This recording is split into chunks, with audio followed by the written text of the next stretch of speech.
नमस्कार प्रेक्षकांनो, या प्रेमाची गोष्ट मालिकेचा रिव्ह्यू पाहण्याआधी अजून जर तुम्ही माझा हा चॅनल सबस्क्राईब केला नसेल तर नक्की सबस्क्राईब करा।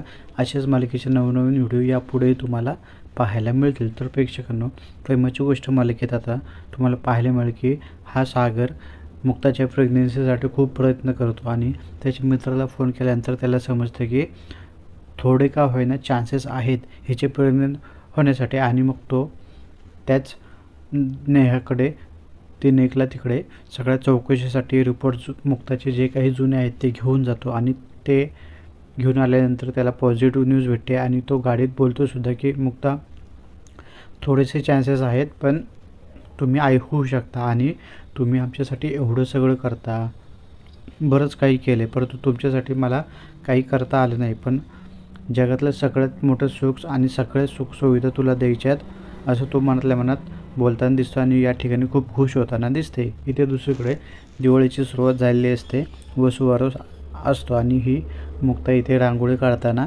आपल्याला दिसते आणि तेवढ्यात ही सई येते आणि बोलते की तू रांगोळी काढतोय, मला का नाही बोलवलं, तू मला सकाळी का नाही उठवलं, मला पण काढायची होती। तेव्हा मग ही मुक्ता बोलते की तू झोपली होतीस ना म्हणून मी तुला उठवलं नाही मला पण काढायची असं बोलतोय।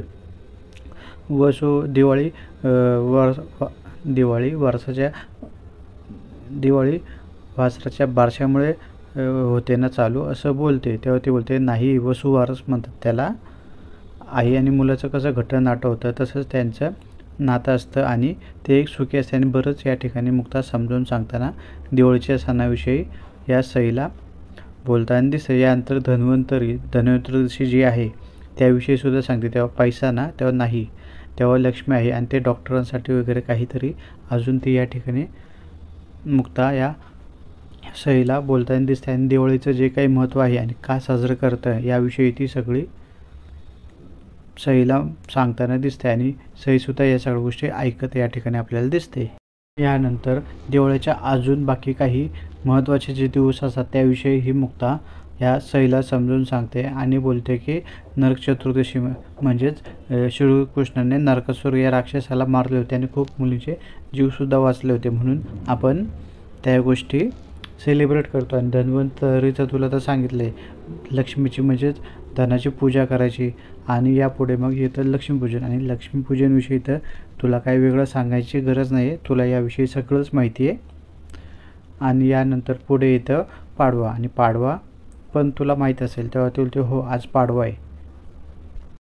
आणि मग पाडव्याचं महत्त्व सांगताना ही सई बोलते की पाडवा वर्षातून दोनदा येतो ना, तेव्हा ही मुक्ता बोलते हो दोनदा येतो, परंतु तो गुढीपाडवा ते नवीन वर्षाची सुरुवात असते आणि हा जो पाडवा दिवाळीचा असतो तो नवरा बायकोचा असतो। तेव्हा सई बोलते म्हणजे तू आणि पप्पा, तेव्हा तुला आजकाल लई कळायला लागलं हा असं बोल इथे मजाक मस्करी सुरू होताना दिसते। परंतु आजचा दिवस झाल्यानंतर उद्या काय आहे बाबा, तुझा सण आहे, तुझा दिवस आहे, भाऊबीज आहे, तेव्हा बोलते हो। आणि मग भाऊबीजचं महत्त्व सांगताना ती सांगते की उद्या तू भाऊ बहिणीला राखी बांधतो आणि बरंच काही सांगते। तेव्हा मग ही बोलते की ओळल्यानंतर मग भाऊ आपल्याला गिफ्ट देतो, तेव्हा ती बोलते हो मजा आहे आणि दिवाळीचं काय खायचं का नाही बोलते, तेव्हा बोलते हो मला खायचं।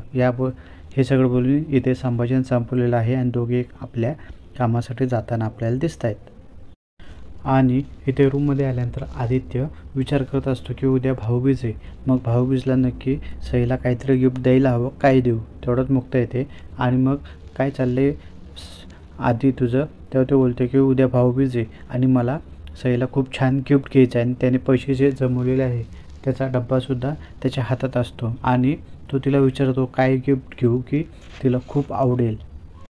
तो पैसे दाखवून बोलतो की मला गिफ्ट घ्यायचे परंतु हे पैसे कमी पडतील, एकदा बघा ना काय गिफ्ट घेऊ कळलं। तेव्हा हा मुक्ता बोलतो पैशाची गरज नाही आहे, तू जे बोलतोय ना तेच खूप मोठं आहे। यानंतर पुढे बोलते की तू एक काम कर ना, पैसा जास्त महत्त्वाचा नाही, तू स्वतःच्या हाताने काहीतरी ग्रीटिंग्स बनव, त्यामध्ये छानपैकी कलर्स भरव आणि सगळं काही गोष्टी कर, म्हणजे तुला आनंद होईल आणि ही सई पण सुद्धा खूप खुश होईल। तेव्हा इथे आदित्य थँक्यू बोलून खूप खुश होताना आपल्याला दिसतोय। यानंतर हा परत थँक्यू बोलतो मुक्ताला की तुमच्यामुळे आज मला खूप चांगली बहीण मिळाली, तुम्ही मला समजून घेतलं, खूप शेअर केलं, बाबाने सांगितलं मित्र बनायला, त्याच्यामुळे सगळ्या गोष्टी मी शेअर करतो। आजपर्यंत स्कूलमध्ये कोणीच डबा मला शेअर केला नाही, पण सई शेअर करते आणि तेव्हापासूनच मी पैसे जमायला सुरुवात केली भाऊबीजला तिला गिफ्ट घ्यावं. तेव्हा ती बोलते मनातल्या भावना फक्त ग्रीटिंगमध्ये कर, तू छान खूप ग्रीटिंग कार्ड बनवशील. आणि राहिला प्रश्न या पैशाचा, तर आपण हे ग्रीटिंग तयार झाल्यानंतर आपण शॉपिंगला जाऊ आणि या पैशात जे काही येईल ते आपण खरेदी करू असं मुक्ता त्याला बोलते. तेव्हा तो थँक्यू बोलताना दिसतो आणि इथे मग किचनमध्ये सगळे आपल्याला पाहायला मिळतात एकत्र. आणि दुसरीकडे हा सागर इथे कंदील लावत असतो आणि सागरचं लक्ष किचनमध्ये मुक्ताकडेच असते आणि अर्धा तास झाला तो कंदीलच लावत असतो. तेव्हा सईसुद्धा बोलते पप्पा किती वेळचा तुम्ही कंदील लावत आहे. आणि मुक्ताचंही लक्ष जातं आणि दोघांच्या खानाखुणा इथे सुरू असतात. तेव्हा तो जरा दचकतो, पण इंद्रा स्वातीला या सगळ्या गोष्टी लक्षात येतात. यानंतर हा कंदील लावतो आणि स्वाती पण मध्ये येते, बोलते आता दोघांच्या मध्ये थांबली मी, आता बरोबर अँगल होतोय का. तेव्हा हो लावतोय आणि सई बोलते आजच्या दिवसात होणार का तुझं लावून. आणि यानंतर तो लावायचं नाटक करताना दिसतो. हा एकदा आलं एकदाचं असं बोलतो. यानंतर मग तुझं कधीचं चाललं आहे काय ते लावून टाक ना, दिवे तर आधीच लावले तू, आता कंदील लाव. आणि ते खूप गप्पा गोष्टी आपल्याला होताना दिसतात. यानंतर मग ती मुक्ता लावू देते. मुक्ताचं तुझं चाललं आहे काय, आज पाडवा आहे ना, सागरला ओवळलं का तू. आणि बरंच बोलताना दिसतं, नाही नाही ओवळायचे बोलते. यानंतर मग पाडव्याचा सण इथे साजरा होताना दिसतोय.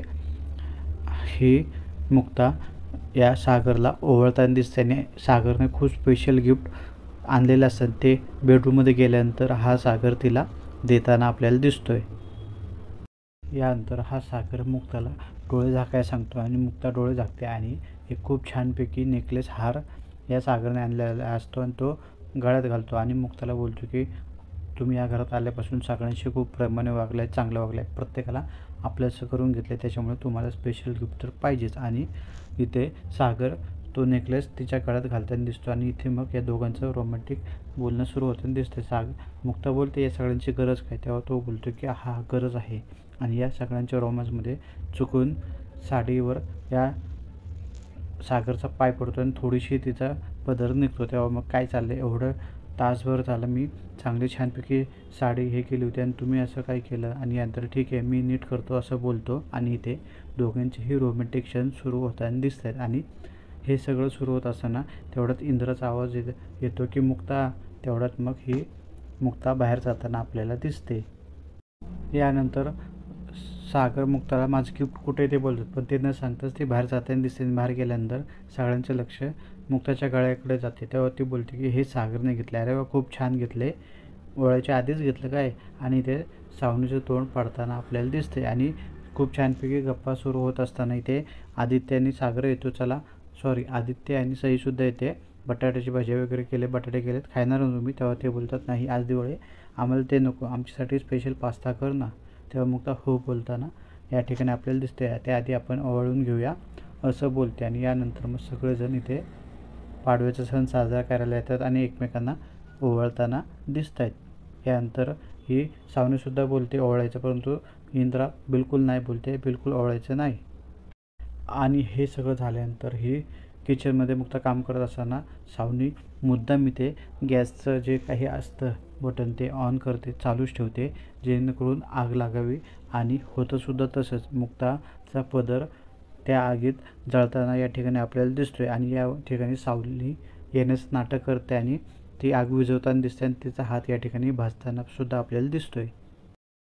यानंतर मग मुक्ता तुम्हाला इकडे बोलताना दिसते की आज या सावनीमुळे मी वाचले, तिनेच मला वाचवलं, पण इथे तिचा हात भाजलेला असतो. सागर बोलतो तुमचा हात खूप भाजला आहे. तेव्हा काही नाही थोडंसं झालं आहे असं बोलते. आणि मुद्दाम तिने या सगळ्या गोष्टींचं नाटक केलं असतं या सगळ्यांना दाखवण्यासाठी की आता मी बदलले म्हणून. आता पाहू या सावनीचं भांडं येणाऱ्या भागामध्ये फुटतंय का नाही ते.